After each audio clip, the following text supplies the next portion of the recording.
আগামী 1 থেকে 1.5 মাসের ভিতরেই কিন্তু ধানের যে জমিগুলা সেগুলো কিন্তু ফাঁকা হয়ে যাবে। আগামভাবে চাষটা শুরু করতে যাচ্ছেন, তাদের জন্যই মূলত যশোরের এই লতিরাজ কচুটা, যেটা আপনি রোপণের পরে মাত্র 1.5 মাস পর থেকেই ফলন দেওয়া শুরু। সর্বোচ্চ সেরা মানের চারাটাই আমরা দেওয়ার জন্য চেষ্টা করি। এই যে দেখতেছেন প্রত্যেকটা গাছের গোড়া না 10 মাস পর্যন্ত আপনি রানিং একটা অ্যামাউন্ট কিন্তু এখান থেকে পাবেন। তো চারাগুলাই রাখা, আর এখান থেকে একেবারে সুষ্ঠুপুষ্ট যেই চারাগুলা, অর্থাৎ যেই চারাগুলোতে মাত্র 1.5 মাসের ভিতরে ফলন আসবে।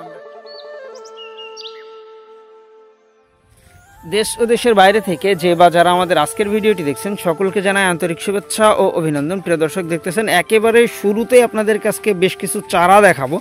মূলত সামনে রমজানকে কেন্দ্র করে অনেকেই কিন্তু একটু আগামভাবে চাষটা শুরু করতে যাচ্ছেন, তাদের জন্যই মূলত আমাদের আজকের ভিডিওটা।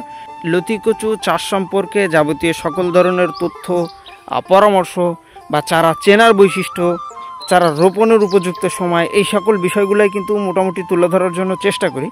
আর এর বাইরে যারা আছেন এই চাষের সাথে সম্পৃক্ত আছেন, বিভিন্ন সময় বিভিন্ন রকম গাছের রোগবালাই দেখা দিতে পারে বা বিভিন্ন প্রকার সমস্যা দেখা দিতে পারে, তা আসলে কীভাবে আপনি কোন সমস্যাগুলোর মোকাবেলা করবেন এই জিনিসগুলো কিন্তু প্রতিনিয়ত আপনাকে খেয়াল রাখতে হবে, জানতে হবে, বুঝতে হবে, তাহলেই কিন্তু এখান থেকে বেটার ফলনটা পাওয়া যাবে। মোটামুটি যেহেতু বর্তমানে ধানের সিজন চলতেছে, ধান কাটার পরেই কিন্তু আবার হিউজ পরিমাণ লতি কচুর চাষের একটা নতুন যেই উদ্যোক্তাগুলো সেগুলো কিন্তু আসলে ছুটে আসবে। তো তাদের কথা মাথায় রেখেই কিন্তু আমাদের যে পুরাতন জমি সেখান থেকে চারাগুলা দেখানো, প্লাস চারার ভালো মন্দ বিষয়গুলো আপনাদেরকে একটু বোঝানোর জন্য চেষ্টা করা। আমরা সরাসরি যেই চারাগুলা ডেলিভারি করতেছি একেবারে মাঠ থেকেই। এই যে দেখতেছেন আমাদের পুরাতন জমি থেকে এ সকল চারাগুলা কাটা হয়েছে। আর পুরাতন জমির চারাটা আপনি চিনবেন কিভাবে, যদি একটু ভালোভাবে দেখায় আপনাদেরকে। যে দেখতেছেন আমাদের প্রত্যেকটা গাছের গোড়াতে কিন্তু এই যে এটা তো অলরেডি 4টা লতি হয়ে আছে, আবার প্রত্যেকটা গাছের গোড়াতে আপনি এরকম লতি পাবেন। আর এই সকল চারাগুলাই কিন্তু আমরা ডেলিভারি করতেছি, যেটা সুন্দরবন কুরিয়ারের মাধ্যমে। এই যে দেখতেছেন আমাদের ম্যাক্সিমাম গাছের গোড়াতেই কিন্তু আপনি লতি পাবেন। ইতিমধ্যে যারা আমাদের কাছ থেকে চারা নিছেন অনেকেই জানেন বা দেখছেন।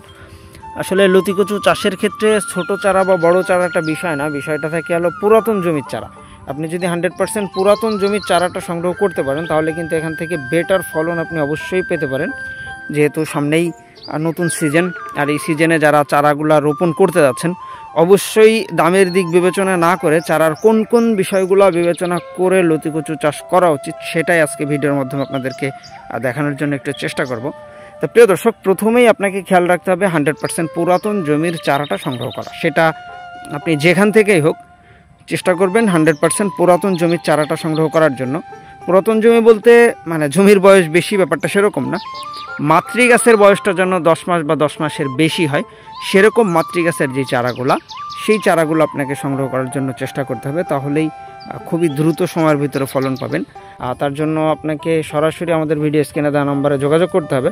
আমরা প্রতিনিয়ত এরকম হাজার হাজার লতিরাজ কচুর যে পুরাতন জমির চারা সেটা ডেলিভারি করতেছি। এই যে দেখতেছেন ইতিমধ্যে আমাদের আজকে প্রায় যে 15-16 হাজার চারার ডেলিভারি, সেটা কিন্তু মোটামুটি কাটার কাজ শেষের দিকে। আমরা এখন এই গাছগুলাকে পরিষ্কার করব, পাতাগুলা কেটে একটা নির্দিষ্ট পরিমাপে এনে তারপরে কিন্তু এই চারাগুলো আমরা ডেলিভারির জন্য রেডি করতেছি। আর একটা বিষয় খেয়াল রাখতে হবে, আপনাকে দোআঁশ মাটিতে লতি কচু ফলনটা ভালো হয়। আবার অনেকে প্রশ্ন করে যে ভাই শীতকালে ফলনটা আসে কি না, যেহেতু সামনে শীত, তো অবশ্যই শীতকালে লতি কচুর ফলন আসে, তুলনামূলকভাবে কম আসে। যদি কম না বলা হয় তাহলে মিথ্যা কথা বলা হয়, আর যদি বলা হয় যে না ফলন আসে না সেটা আরও বড় মিথ্যা কথা। যারা আছেন সামনে রমজানে যেহেতু 80-90 টাকা লতি কচুর দাম হয়, আর সেই হিসাবে কিন্তু অনেকে আছে যারা একটু আগামভাবে প্রস্তুতি নিতে যাচ্ছে বা আগামভাবে লতি কচু চাষ করতে যাচ্ছেন। তো আপনারা আগামভাবে যারা চাষ করতে চান অবশ্যই ধানের জমি ফাঁকা হওয়ার সাথে সাথেই রোপণ করতে হবে, তাহলে কিন্তু আপনি খুবই দ্রুত সময়ের ভিতরে ফলন পাবেন। সর্বোচ্চ মাত্র 45 দিনের ভিতরে আপনার প্রত্যেকটা গাছেই ফলন দিতে সক্ষম। আর এই চারাগুলাই কিন্তু আমরা প্রতিনিয়ত ডেলিভারি করতেছি, কারণ মিথ্যা আশ্বাস দেখে বা মিথ্যা স্বপ্ন দেখে অনেকেরই স্বপ্ন ভঙ্গ হয়। যেহেতু আমরা বাঙালি, আমাদের ভিতরে আবেগী যে প্রবণতা এটা কিন্তু অনেক বেশি। অনেকে আছে শুধুমাত্র এই লাভের দিকগুলো আপনাকে দেখাবে, পরবর্তীতে আপনি ব্যবসা শুরু করবেন বা কাজটা শুরু করবেন, পরবর্তীতে ক্ষতির একটা সম্মুখীন হতে হয়। তো অবশ্যই বেলে মাটিতে এ ধরনের চাষটা কিন্তু মোটেই ভালোভাবে হয় না, এটা আপনাদেরকে একটু স্মরণ রাখতে হবে। যারা এই ধরনের চাষ করতে যাচ্ছেন অবশ্যই চাষের আগে সরাসরি চাষির সাথে একটু কথা বলার জন্য চেষ্টা করবেন। আপনার জমি সম্পর্কে বর্ণনা দিবেন, আপনি আগে জেনে নেবেন, বুঝে নেবেন যে আসলেও আপনার জমিতে লতি কচুর চাষটা সম্ভব কিনা। কারণ এটা এমন একটা চাষ মাত্র 45 দিনে আপনাকে ফলন দিতে সক্ষম, আবার একটানা 10 মাস পর্যন্ত রানিং ফলন দেয়। আমাদের কিছু কিছু জমি আছে আমরা মাসে 4 বার ফলন উত্তোলন করি, হারভেস্ট করি, অর্থাৎ প্রতি সপ্তাহে। আর কিছু জমি আছে আমরা প্রতি 10 দিন পর পর লতি উত্তোলন করি। তা 10 দিনের থেকে বেশি সময় কখনোই এখনও পর্যন্ত আমার এই 4-5 বছরের এই মানে লতি কচুর সাথে থাকার পরেও 10 দিনের বেশি লাগে নাই। তা যারা এই ধরনের চাষ করতে যাচ্ছেন মোটামুটি এটা মাথায় রাখতে পারেন যে আপনি মাসে 3 বার কমপক্ষে বেতন পাচ্ছেন বা মাসে 4 বার বেতন পাচ্ছেন। সেই হিসাবে অবশ্যই এটা লাভজনক। অন্য যে কোনো ফসলের সাথে কম্পেয়ার করলে লতি কচু আসলেই সবগুলো ফসলের থেকে অতিরিক্ত লাভজনক। সুতরাং আপনি যদি একজন নতুন চাষি হয়ে থাকেন বা চাষের জন্য পরিকল্পনা করে থাকেন তাহলে আর দেরি না করে সরাসরি আমাদের ভিডিও স্ক্রিনে দেওয়া নম্বরে যোগাযোগের মাধ্যমে আপনি চারাগুলো সংগ্রহ করে নিতে পারেন। এই যে দেখতেছেন ইন টোটাল আমাদের এই যে পুরাতন জমি, আর এখান থেকেই কিন্তু আমরা চারাগুলো আজকে ডেলিভারি করতেছি, বিপুল সংখ্যক চারা।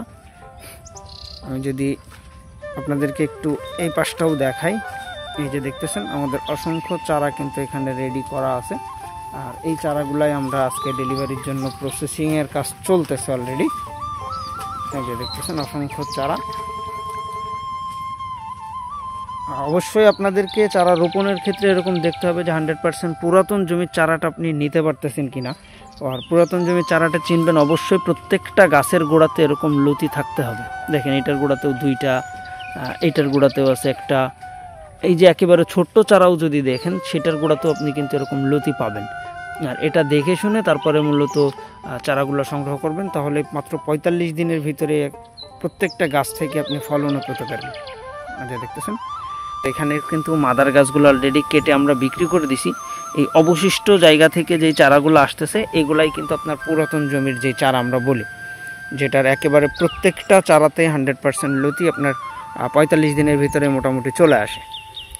তো যারা এই ধরনের চাষের সাথে আছেন আমাদের ভিডিও স্ক্রিনে দেওয়া নম্বরে যোগাযোগের মাধ্যমে চাষ পদ্ধতি, সার ওষুধ দেওয়ার নিয়ম বা কতদিন পর পর কীভাবে কোন ধরনের ট্রিটমেন্ট করতে হবে এই ধরনের বিষয়গুলো কিন্তু অনেকেই জানতে চায়। আবার অনেকে প্রশ্ন করে যে ভাই কোন কোন স্প্রেগুলো ব্যবহার করলে আমার গাছে ক্ষতি হবে না।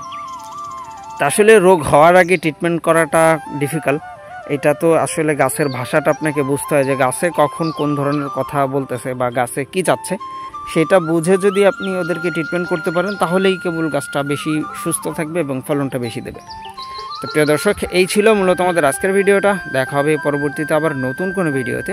সে পর্যন্ত সবাই ভালো থাকবেন, সুস্থ থাকবেন। আল্লাহ হাফেজ।